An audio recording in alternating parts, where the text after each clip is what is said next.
Welcome back to Ayurveda made easy channel. आज अपन physiology का मॉडर्न पार्ट का वन शॉट वीडियो देखने वाले हैं।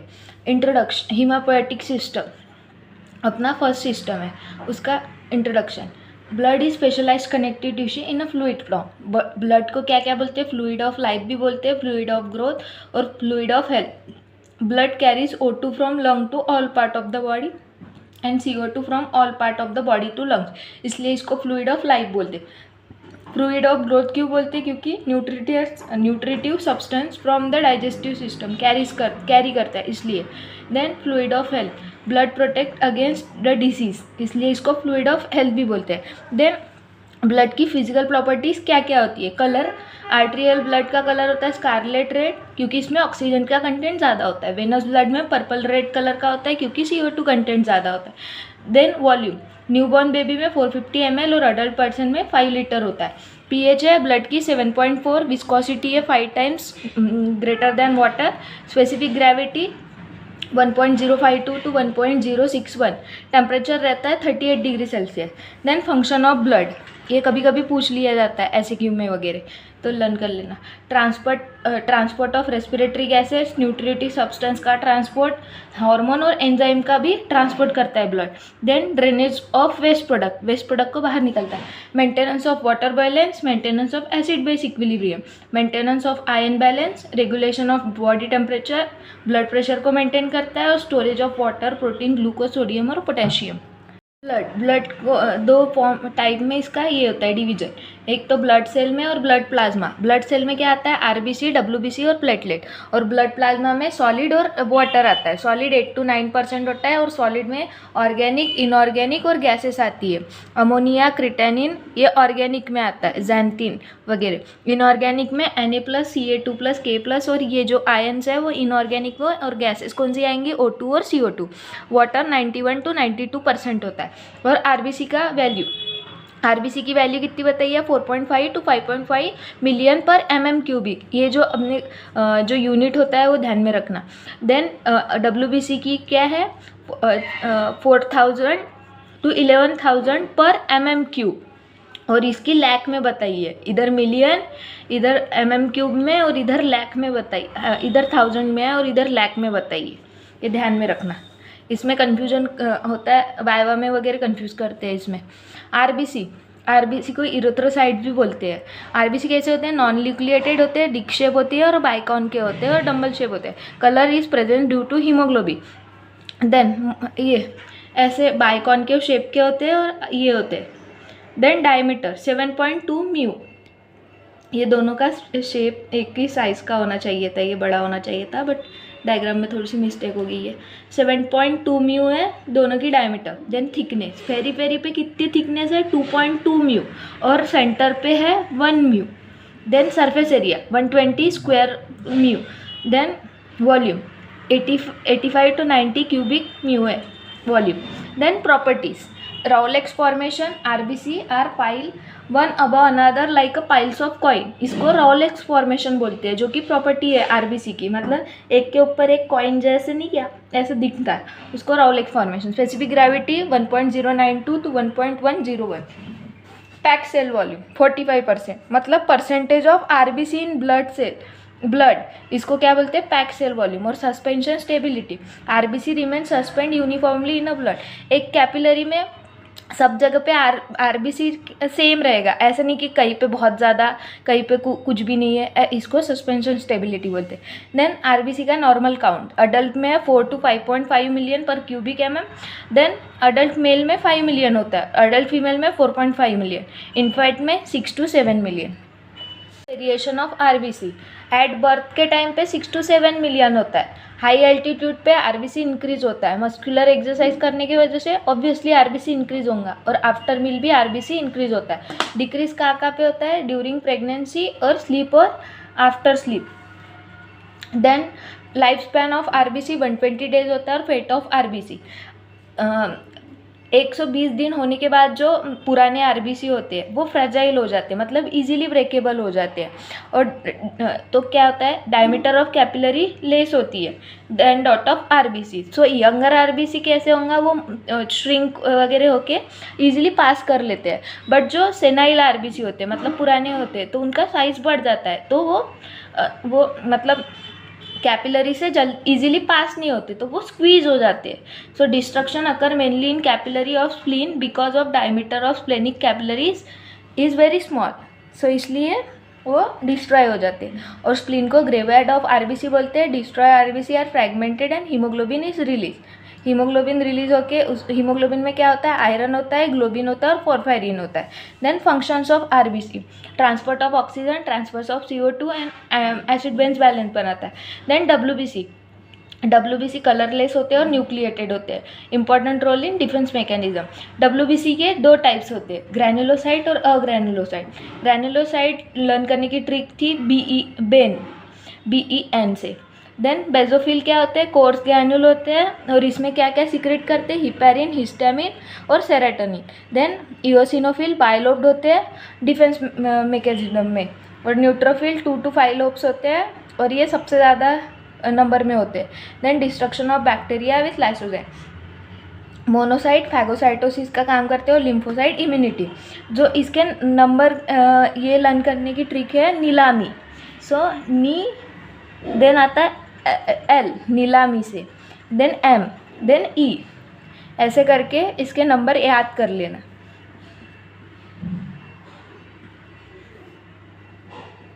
सो इससे आएगा न्यूट्रोफिल, लिम्फोसाइट, मोनोसाइट और eosinophil. 60 to 70, then 25 to 30, then 5 to 10, मतलब ऐसे कम कम करते आना।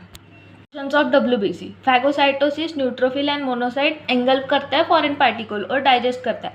For antibody formation, lymphocyte formation of fibroblast, lymphocyte में be converted into fibroblast in area of inflammation. Secretion of heparin कौन करता है, बेजोफिल, और एंटी हिस्टामिन फंक्शन इओसिनोफिल करता है। सो ये कुछ जो है वो मेनली लर्न ही करना पड़ेगा। ऐसी चीज़ें जो समझाने वाली है मैं समझा दूंगी वो चीज़ें, बट ये बाकी की चीज़ें लर्न ही करना पड़ेगा। प्लेटलेट्स स्मॉल कर्नल रेस और नॉन न्यूक्लिएटेड होते हैं। Average life span 10 days। Platelet का साइज है 2.5 mu. Then normal count 2.5 lakh mm³ of the blood, ranges between 2 to 4 lakh. ये हर बुक से वेरी करता है, तो जो बुक आप प्रिफर कर रहे हैं उससे ही आप लिखना वैल्यूज़। फंक्शन ऑफ प्लेटलेट क्या करता है, ब्लड क्लॉटिंग करता है, ब्लड रिट्रैक्शन करता है, repair of ruptured blood vessel और डिफेंस मैकेनिज्म में भी हेल्प करता है। देन अपना है haemoglobin, red pigment of blood को हीमोग्लोबिन बोलते हैं। RBC content 280 million HB molecule, molecular weight है 68,000। Then 1 gram of haemoglobin combine होता है 1.34 ml ऑफ ऑक्सीजन। ये अपन ने 12th में भी पढ़ा था NCERT में। HB molecule is transport 4 molecule और 8 atoms of oxygen. Then normal value male में 15.8 ग्राम परसेंटेज है, फीमेल में 30.7 ग्राम परसेंटेज और एट बर्थ में 23 होती है। हीमोग्लोबिन के 2 टाइप्स है, अडल्ट और फीटल। अडल्ट में क्या होता है, 2 अल्फा और 2 बीटा चेन्स होते हैं और फीटल में 2 अल्फा और 2 गैमा चेन्स होते हैं। फंक्शन ऑफ हीमोग्लोबिन क्या है, ट्रांसपोर्ट ऑफ ऑक्सीजन, CO2 का ट्रांसपोर्ट, रेड कलर देना, pH मेंटेन करना, regulation of blood flow and blood pressure. Erythropoiesis की डेफिनेशन है process of origin, development and maturation of erythrocyte is called erythropoiesis. ये important topic है, mainly पूछा जाता है। Then site of erythropoiesis, foetal stage में 3 stages है फीटल लाइफ में। मेगैलोब्लास्टिक स्टेज है, हिपैटिक स्टेज और myeloid stage. Megaloblastic stage first 2 months में RBC are producing yolks mesenchyme of yolk sac. Then hepatic stage 3rd month से चालू होता है, जो कि लीवर इज मेन ऑर्गन और spleen lymphoid organ also involve होता है इसमें। और myeloid stage during the last 3 months, RBC produce from red bone marrow and liver से। देन अडल्ट में अप टू 20 years होता है और आफ्टर 20 years होता है। अप टू 20 years तो रेड बोन मैरो में ही होता है और after 20 years red bone marrow के मेम्ब्रेनस एंड और लॉन्ग बोन में। Then erythropoiesis, stages of erythropoiesis. ये इरिथ्रोपोएसिस की इसको कितने दिन लगते हैं, 7 days लगते हैं।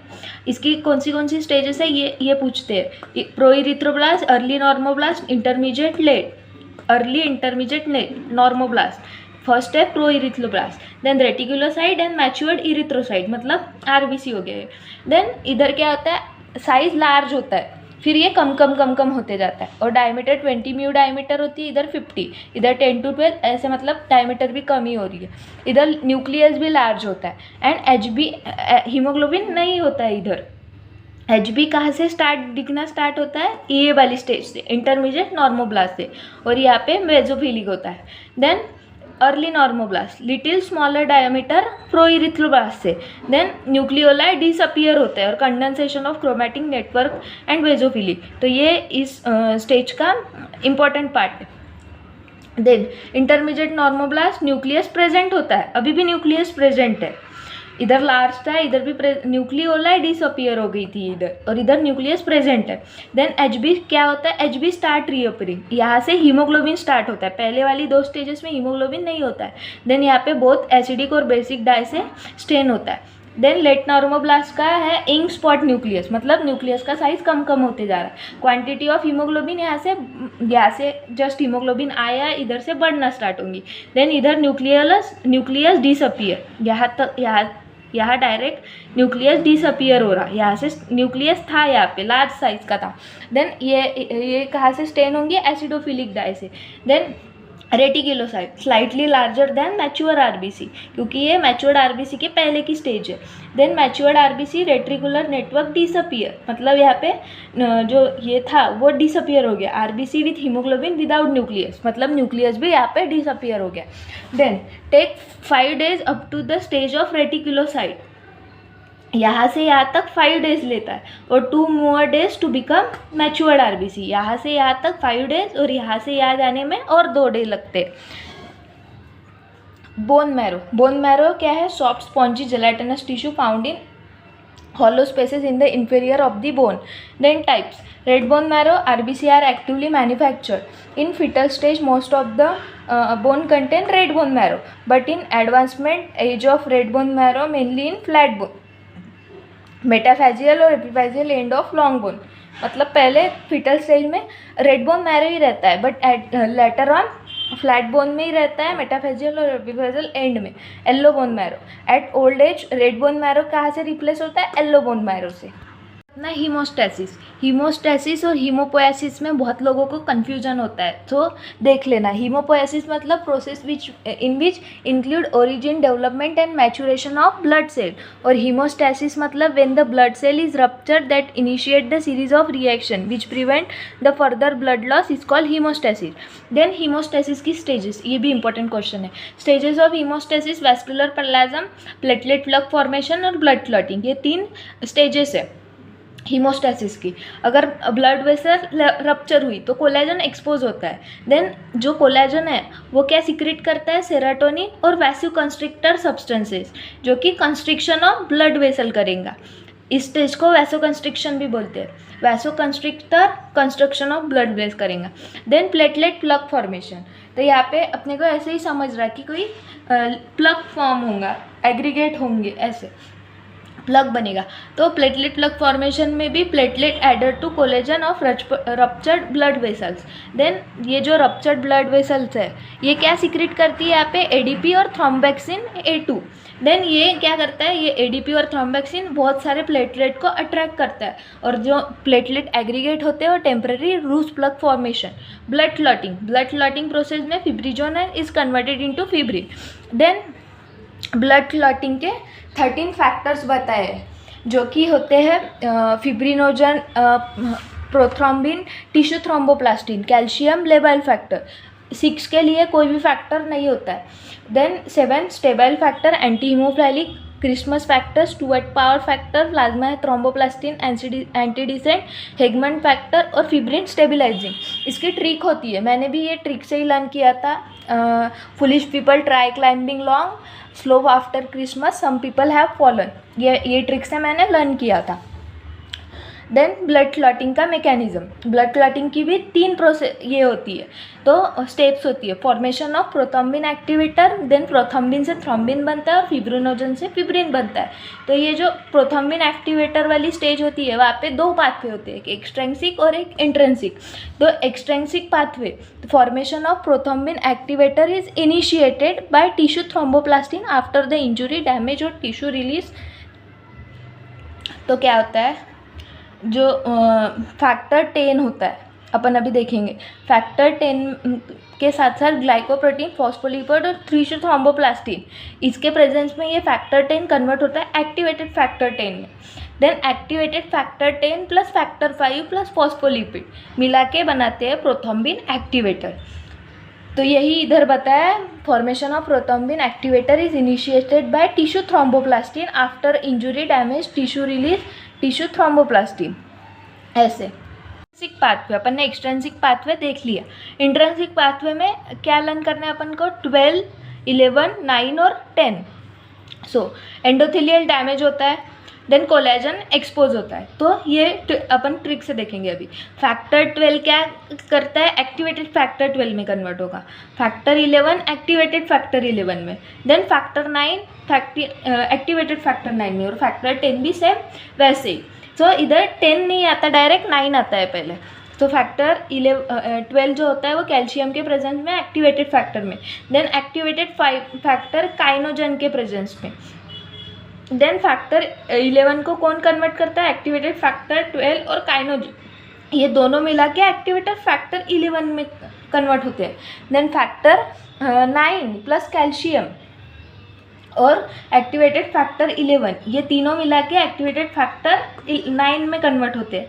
देन फैक्टर 10 एक्टिवेटेड फैक्टर 9 और फैक्टर 8 और कैल्शियम, ये मिला के एक्टिवेटेड फैक्टर 10 में, then activated factor 10 phospholipid, calcium और एक्टिवेटेड 5 के प्रेजेंस में प्रोथ्रोम्बिन एक्टिवेटर में कन्वर्ट होता है। ब्लड ग्रुप किसने बताया था, कार्ल लैंडस्टेनर ने, अपन ये एनसीईआरटी में भी पढ़ा था। देन ब्लड ग्रुप का ए के लिए एंटीजन ए होता है और एंटीबॉडी बी होती है, बी के लिए एंटीजन बी और antibody A. Antigen A B के लिए एंटीजन, बहुत एंटीजन प्रेजेंट होते हैं ए और बी, बट एंटीबॉडी कोई भी प्रेजेंट नहीं होती, और ओ के लिए एंटीजन प्रेजेंट नहीं होते हैं, एंटीबॉडी ए और एंटीबॉडी बी दोनों प्रेजेंट होते हैं। देन RH इनकॉम्पेटिबिलिटी, अगर मदर RH निगेटिव है और फादर RH पॉजिटिव है, तो फिटस के अगर फिटस RH पॉजिटिव रहा तो यूजुअली फर्स्ट चाइल्ड में कुछ नहीं होता, क्योंकि प्लासेंटा क्रॉस नहीं करती है। जो एंटीबॉडी होती है, because of RH antigen pass from fetal blood can not pass from the fetal blood into the mother blood through placenta barrier, but however at the time of delivery के time पे RH antigen from fetal blood leak करता है mother blood में।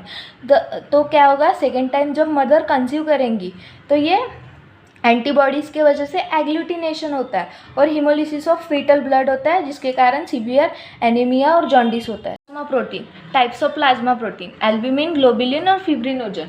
54% होता है, 38% और 7%। Function क्या है प्लाज्मा प्रोटीन के, essential for blood clotting, important roles in defence mechanism, responsible for osmotic pressure और मेंटेन विस्कोसिटी और ब्लड प्रेशर, और important role in ESR। Then jaundice, abnormal yellowish discoloration of skin, mucous membrane, conjunctiva due to excess bilirubin in blood is called as jaundice. Normal value of serum bilirubin की value इतनी होती है 0.5 to 1.5 mg पर 100 ml, और jaundice कब होता है, जब इसकी वैल्यू 2 mg प्लस 100 ml से बढ़ जाती है तब। देन जॉन्डिस के 3 टाइप्स है, हिमोलिटिक, हिपैटिक और obstructive jaundice.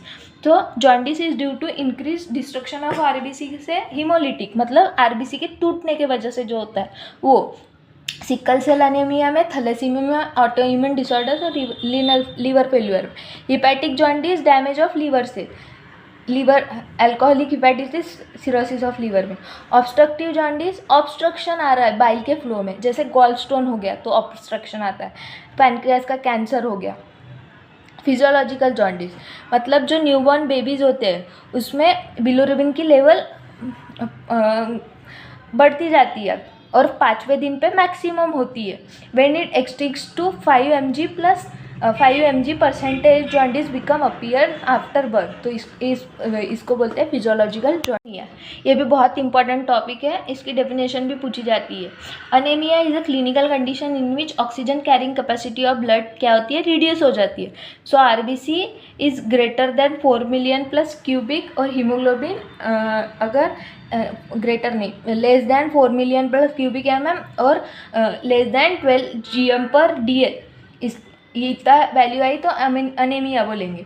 Then morphological classification, morphological classification और इटियोलॉजिकल क्लासिफिकेशन पूछा जाता है। नॉर्मोसाइटिक और normochromic, normocytic, hypochromic, macrocytic. Normocytic मतलब सेल का जो साइज है वो नॉर्मल है, मैक्रोसाइटिक मतलब बढ़ गया, और माइक्रोसाइटिक मतलब सेल का साइज कम हो गया। हाइपोक्रोमिक मतलब जो पिगमेंट का कलर है, क्रोमिक मतलब कलर, वो कम हो गया, और नॉर्मोक्रोमिक में नॉर्मल है। सो अपन देखेंगे, ये अपन रिलेट करके देखेंगे। जैसे नॉर्मोसाइटिक, नॉर्मोक्रोमिक, अगर मेरे को चोट लग गई, एक्यूट चोट लग गई, उसके वजह से मेरा ब्लड लॉस हुआ, तो वो क्या हो गया, नॉर्मल है। उसमें कलर भी चेंज नहीं हो, मतलब पिगमेंट भी कम नहीं होगा, और सेल भी सेम इसकी रहेंगी, तो इस वजह से नॉर्मोसाइटिक, नॉर्मोगाइन। देन अप्लास्टिक एनीमिया, ये बोन मैरो का डिसऑर्डर है, तो इसमें क्या होगा, अपना आरबीसी कहाँ पे बनता है, बोन मैरो में, तो इस वजह से ये भी नॉर्मोसाइटिक, नॉर्मोक्रोमिक होगा। Then chronic haemorrhage, chronic haemorrhage होगा तो ब्लड कंटिन्यूसली लॉस होगा, सो हाइपोक्रोमिक, हीमोग्लोबिन कम हो जाएगा, ब्लड कंटिन्यूसली लॉस होगा, तो इस वजह से हाइपोक्रोमिक आएगा।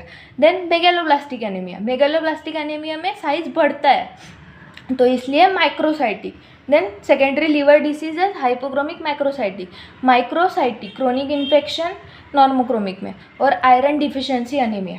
हीमोग्लोबिन, हीमोग्लोबिन कैसे बनता है, आयरन और ग्लोबिन से, तो आयरन डेफिशिएंसी, आयरन कम बनेगा, हीमोग्लोबिन कम बनेगा, तो हाइपोक्रोमिक, मतलब हीमोग्लोबिन कम बनेगा तो कलर कम ही रहेगा ना, हाइपोक्रोमिक हो जाएगा। वैसे thalassaemia same. Then aetiological classification, aetiological classification में ये है haemorrhagic anaemia, haemolytic, nutrition deficiency और अप्लास्टिक। हेमरेजिक एनीमिया मतलब acute loss of blood, blood loss होने की वजह से हेमरेजिक एनीमिया, ये अपन ने देखा था ऊपर में कि एक्यूट लॉस की वजह से नॉर्मोसाइटिक, नॉर्मोक्रोमिक और क्रोनिक लॉस में माइक्रोसाइटिक, हाइपोक्रोमिक होता है। हीमोलिटिक एनीमिया हीमोग्लोबिन के टूटने के वजह से, जिसमें किसमें होगा, लिवर फेल्यूर, रिनल डिसऑर्डर्स और burn etcetera. Nutrition deficiency, iron deficiency anaemia, वैसे ही प्रोटीन आयरन जो हीमोग्लोबिन होता है वो आयरन प्लस ग्लोबिन से बना होता है, तो ग्लोबिन क्या है, प्रोटीन है, तो प्रोटीन कम बनेगा, फिर से हीमोग्लोबिन कम बनेगा, इसलिए हाइपोक्रोमिक। देन विटामिन B12 और फॉलिक एसिड, ये microcytic hypochromic anaemia. Aplastic anaemia bone marrow disorder, जो कि normocytic, normochromic. Iron deficiency anaemia, it is most common type of anaemia, inadequate, ये most common type of anaemia iron deficiency. क्यों होता है ये, absorption of iron ढंग से नहीं हो रहा है, एक्सेसिव लॉस ऑफ आयरन हो गया, या फिर आयरन की रिक्वायरमेंट बढ़ गई, और सबसे ज़्यादा वुमेंस में होता है। क्यों होता है वुमेंस में, ड्यू टू मेंसेस और प्रेगनेंसी, प्रेगनेंसी में बहुत लोगों को गोली भी दी जाती है आयरन की। Then protein deficiency anaemia, decrease in protein का डिक्रीज होने से HB रिड्यूस होगा, क्योंकि ग्लोबिन किससे बनता है, प्रोटीन से, HB रिड्यूस होगा। Pernicious anaemia due to deficiency of vitamin B12, due to atrophy of gastric mucosa is decrease production of intrinsic factor and pure absorption of vitamin B12। Then megaloblastic anaemia, क्यों होता है, deficiency of maturation factor और folic acid. Symptoms भी बहुत बार पूछे जाते हैं। Skin में क्या होता है, पेल, ड्राई और थीन। हेयर एंड नेल में ग्रेनेज, नेल ब्रिटल हो जाते हैं। हार्ट में heart rate increase, cardiac output भी इंक्रीज हो जाता है। हार्ट रेट, हीमोग्लोबिन कम रहेगा, सो हार्ट रेट भी इंक्रीज होगा। देन रेस्पिरेशन भी इंक्रीज होगा, डाइजेशन में कॉन्स्टिपेशन होगा, डिस्कम्फर्ट भी फील होगा। Then kidney, renal function disturb होता है।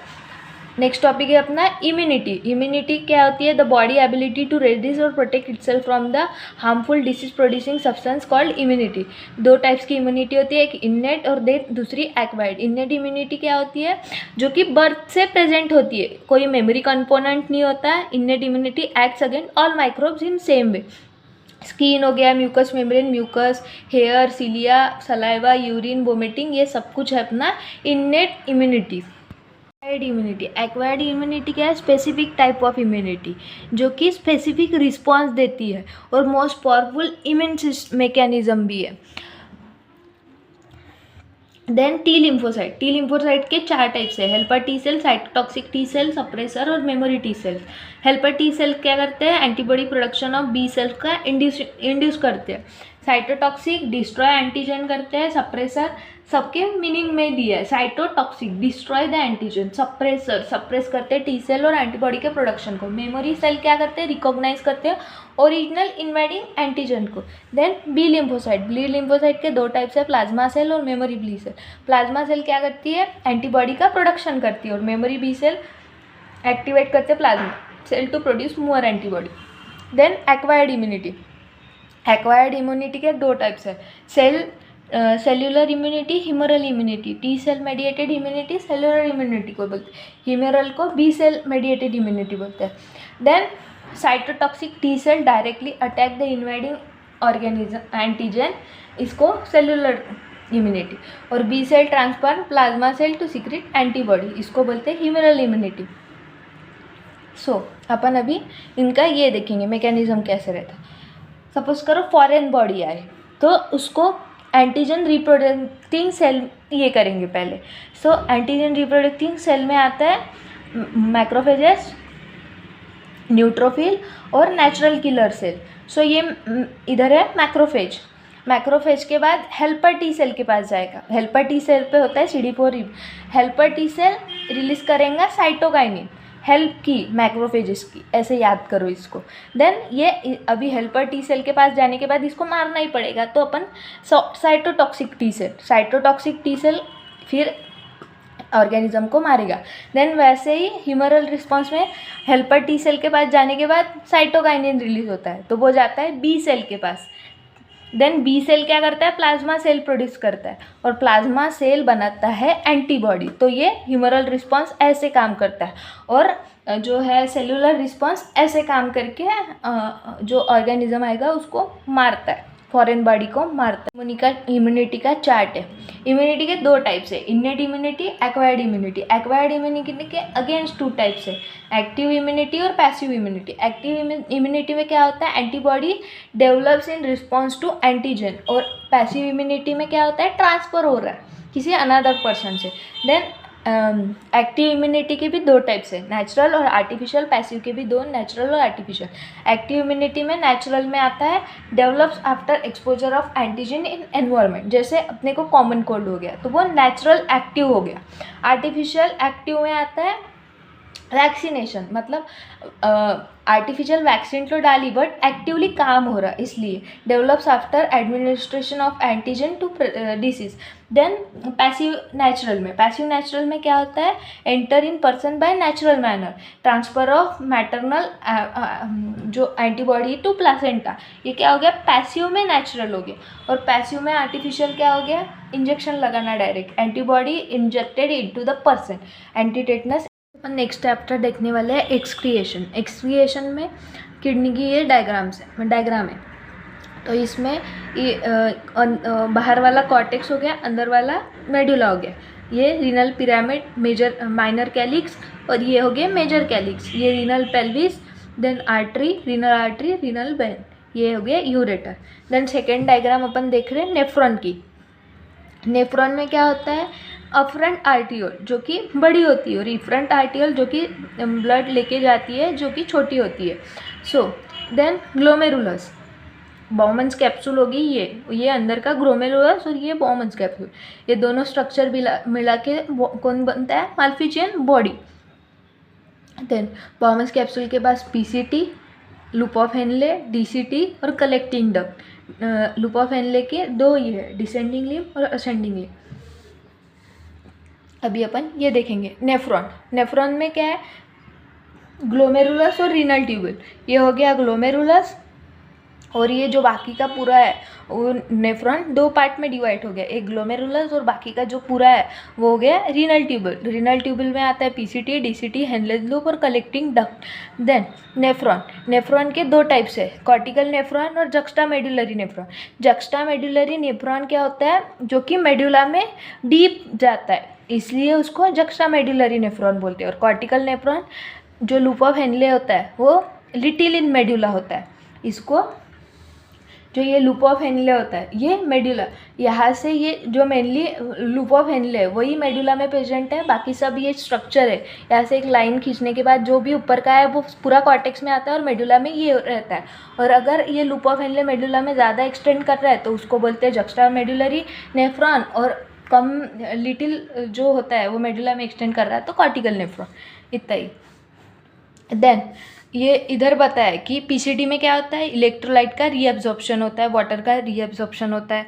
डीसीडी में कंडीशनल रीएब्जॉर्प्शन, कलेक्टिंग डक्ट में large amount of water reabsorb किया जाता है क्योंकि ये लास्ट पार्ट है इसलिए। Then ascending limb, ascending limb ये जो ये असेंडिंग लिम है। और डिसेंडिंग लिम, डिसेंडिंग लिम क्या होती है, परमिएबल टू वाटर होती है। सो ये इसमें से वाटर बाहर निकलेगा तो यूरिन गेट कॉन्सेंट्रेटेड, ये अपन ने इसमें पढ़ा था counter current mechanism. Then ascending limb impermeable होता है वाटर के लिए, सो वाटर निकलेगा नहीं तो यूरिन क्या होगा, डाइल्यूट रहेगा, क्योंकि वाटर निकलेगा नहीं तो वो अंदर ही रहेगा, इसलिए urine get diluted. Then urine formation की 3 स्टेप्स है, ग्लोमेरुलर फिल्ट्रेशन, रीएब्जॉर्प्शन और सिक्रीशन। ग्लोमेरुलर फिल्ट्रेशन कितना होता है, 1100 से 1200 ml पर मिनट। देन 3 लेयर होती है, endothelium of blood vessel, epithelium of Bowman's capsule और basement membrane.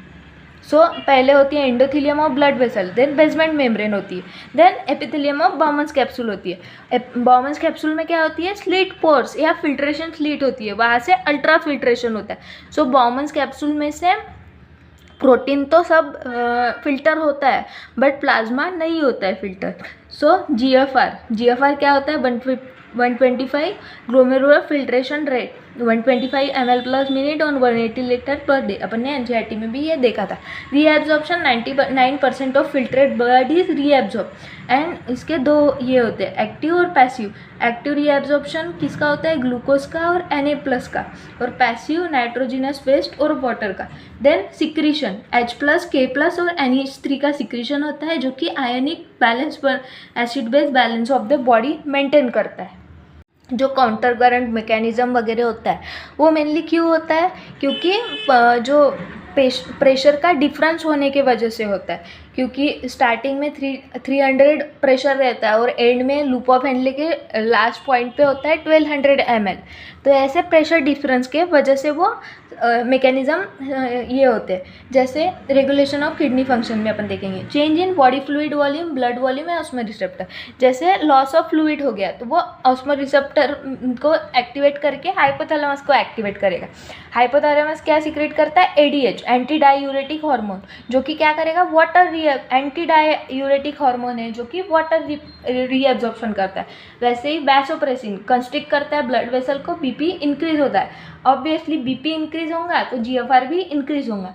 Then JGA, juxtaglomerular apparatus, ये कैसे एक्टिवेट होता है, अगर जीएफआर रेट कम होता है तो जेजीए रेनिन को सीक्रेट करता है। रेनिन क्या करता है, एंजियोटेंसिनोजन को एंजियोटेंसिनो 1 में कन्वर्ट करता है। देन 1 कन्वर्ट होगा 2 में, 2 सीक्रेट करता है एल्डोस्टेरॉन जो कि रीएब्जॉर्प्शन ऑफ सोडियम और वाटर, और बीपी बढ़ाता है और जीएफआर भी बढ़ता है। हार्ट में क्या है, atrial blood flow of atria, blood flow increase हो गया आर्ट्रिया का, सो एएनएफ सीक्रेट करता है जो कि वैसोडाइलेशन करता है, एएनएफ वैसोडाइलेशन, और बीपी इंक्रीज होगा। सो ये चेक करता है रेनिन एंजियोटेंसिनो मैकेनिज्म को। ये वाला ये मिक्चुरेशन, ये भी पूछा जाता है मिक्चुरेशन वगैरह। Nephron forms urine stored in, so क्या होता है, यूरिन स्टोर्ड होता है यूरिनरी ब्लैडर में, ब्लैडर स्ट्रेच होगा, स्ट्रेच रिसेप्टर सीएनएस को मैसेज भेजेंगे, सीएनएस क्या करेगा, स्मूथ मसल ऑफ ब्लैडर को कॉन्स्ट्रैक्ट करेंगे। देन कॉन्स्ट्रिक्ट करने के बाद रिलैक्सेशन ऑफ यूरेथ्रल स्फिंक्टर, और यूरेथ्रा स्फिंक्टर रिलैक्स हो गया तो रिलीज करेंगे urine 1 to 1.5 litre per day. Then defecation, ये डायग्राम मैंने बहुत गंदा सा बनाया, अच्छी डायग्राम देख लेना, बुक में है प्रेजेंट। सो इसमें क्या होता है, स्ट्रेच हो गया। सो ये अफ्रंट नर्व जाएंगी स्पाइनल कॉर्ड में, इफ्रंट नर्व आएगी स्पाइनल कॉर्ड से इधर, और ये जो इंटरनल स्फिंक्टर है वो रिलैक्स करेंगी और फीकल मैटर बाहर आएगा। सो स्ट्रेच रिसेप्टर गए front nerve of myenteric plexus से S2 और S4 स्पाइनल कॉर्ड में। देन इफ्रंट नर्व से सैक्रल नर्व है, इफ्रंट नर्व, और वो आएगी और रिलैक्स करेंगी ये जो इंटरनल स्फिंक्टर्स है उसको। इधर एक्सटर्नल स्फिंक्टर भी होता है और इंटरनल स्फिंक्टर होता है एनल में।